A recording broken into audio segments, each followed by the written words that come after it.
राम राम. मी Prakash Mahajan, Mahajan and Mahajan YouTube चॅनलसाठी. राजसाहेबांचं एक वक्तव्य परवा ऐकण्यात आलं.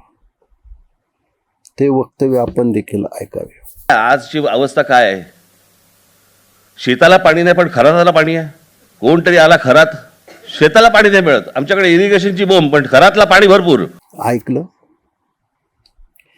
खरात प्रकरणाच्या विषयावर बोलताना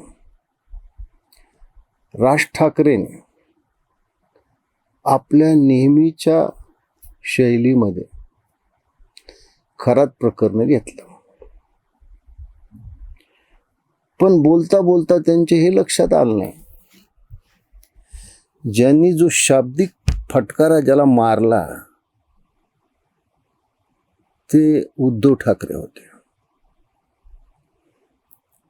हे दोन ठाकरे बंधू एकत्र यावे म्हणून माझ्यासारख्याने जाहीर वक्तव्य करून आपल्या पायावर धोंडा पाडून घेतला. खैर, मी बाहेरचा होतो.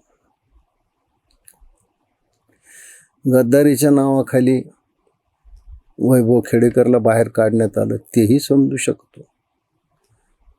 पिट्याभाई आमचा संघाच्या शाखेत जातो म्हणून त्यालाही फटकारलं, हेही समजू शकतो. पण राजसाहेब चोही बाजूनं कोंडलेले, अडचणीत आलेले तुमचे ज्येष्ठ बंधू मराठी मुद्द्याच्या आडून का होईना आपल्याला शरण आले होते. हो, कोण आहे त्यांना आता आधार?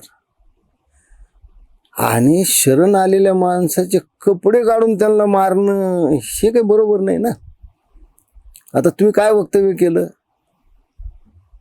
खरातलं पाणी कुणी दिलं? शेतकऱ्याचं पाणी खरातला कुणी दिलं? हे तुमचं म्हणणं होतं. आता तुम्हाला हे माहीत होतं की हे पाणी उद्धवजी मुख्यमंत्री होते त्या काळात दिलं गेलं, शेतकऱ्यांना ते मिळायला पाहिजे होतं. हाही तुमचा मुद्दा बरोबर होता. पण उद्धव ठाकरेला असं भिजवून भिजवून मारणं हे कितपत बरोबर होतं? आपण आपल्या विनोदी शैलीनं घेतलं म्हणा, पण ते विनोद उद्धव ठाकरेच्या हृदयावर कसे चरे पाडून गेले असतील. राजसाहेब, उद्धव साहेबाला तुमच्याशिवाय आधार नाही हो. त्या बिचारीची तर हाल अशी झालीत की विधान परिषदेवर सगळ्यांनी जा म्हटलं आणि सगळ्यांनी पाठिंबा दिला तर ते जाऊ शकतात, आणि त्याच्यात तुम्ही असे त्यांना पाण्यात बुडू बुडू मारणार असताल तर त्यांचं कसं व्हावं मला काही कळालंच नाही.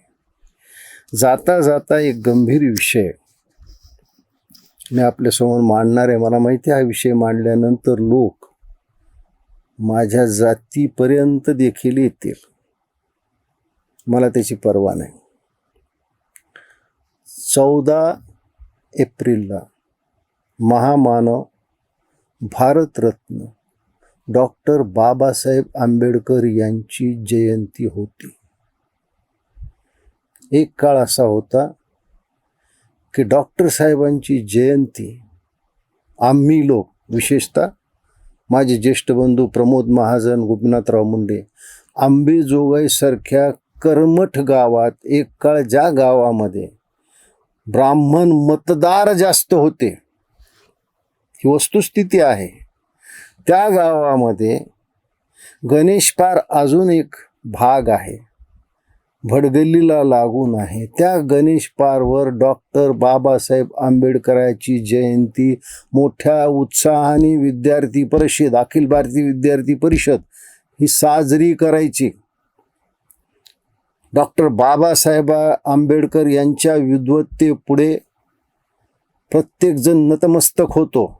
बाबासाहेबांनी त्यांच्या आयुष्यात जेवढी पुस्तकं लिहिली तेवढी संख्या आपण मोजू शकत नाहीत. प्रचंड लिखाण केलं. त्या ज्या काळामध्ये लॅपटॉप, कॉम्प्युटर असं काही नव्हतं, हातानंच लिहावं लागायचं. मी फार भाग्यवान आहे, मला काही दिवसापूर्वी डॉक्टर बाबासाहेब आंबेडकरांचं दादरमधलं निवासस्थान तिथं जाण्याचा योग आला. त्या वास्तूची महती अशी की त्या वास्तूत गेल्यावर कळतं की बाबासाहेब किती मोठे होते. त्या वास्तूमध्ये प्रत्येक त्यांच्या ज्या वापरणाऱ्या वस्तू होत्या त्या पाहिलं की वाटतं की हा माणूस एवढा मोठा होता आणि आपल्या देशात झाला. त्याच्यासमोर सगळे नतमस्तक आहेत. पण अलीकडल्या काळामध्ये त्यांच्या जयंतीला जो उन्माद आहे, तो उन्माद पाहिल्यावर बाबासाहेबांना सुद्धा स्वर्गात धक्का बसला असेल. संभाजीनगरमध्ये 14 एप्रिलला खुद्द औरंगजेबाचा फोटो झळकण्यात आला त्या मिरवणुकीत.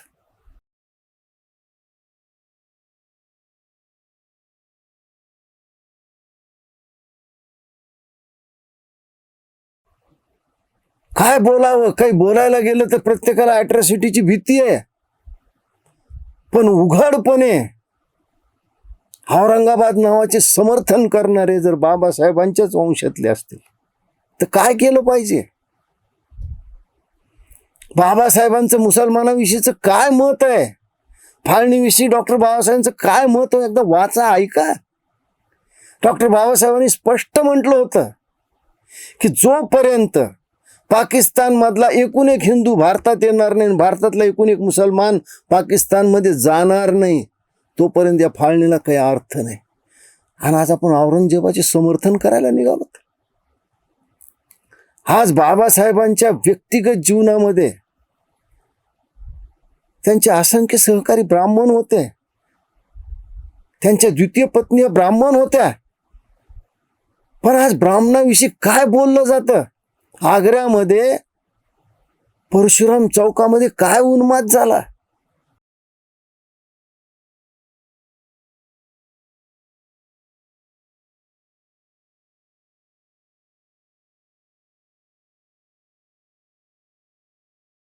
कुणीही यांच्या पाठीला झाडून तोंडाला मडके बांधल्याचा कुठलाही पुरावा नाही आहे.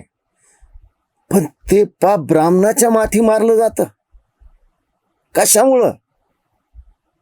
बाबासाहेबाचं मोठेपण या गोष्टीमुळे कुठंतरी त्याला गालबोट लागतं असं वाटत नाही.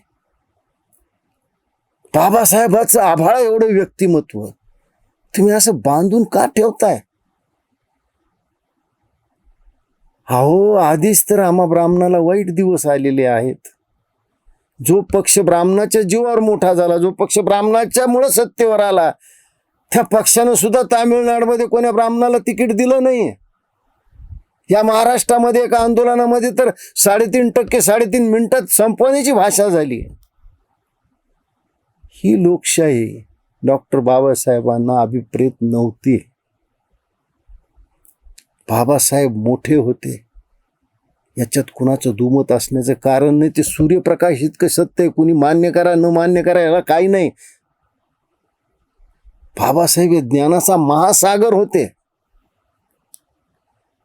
त्या महासागरात अशा पद्धतीनं कुणी गढूळ पाणी आणून टाकत असेल तर आम्ही काय करावं?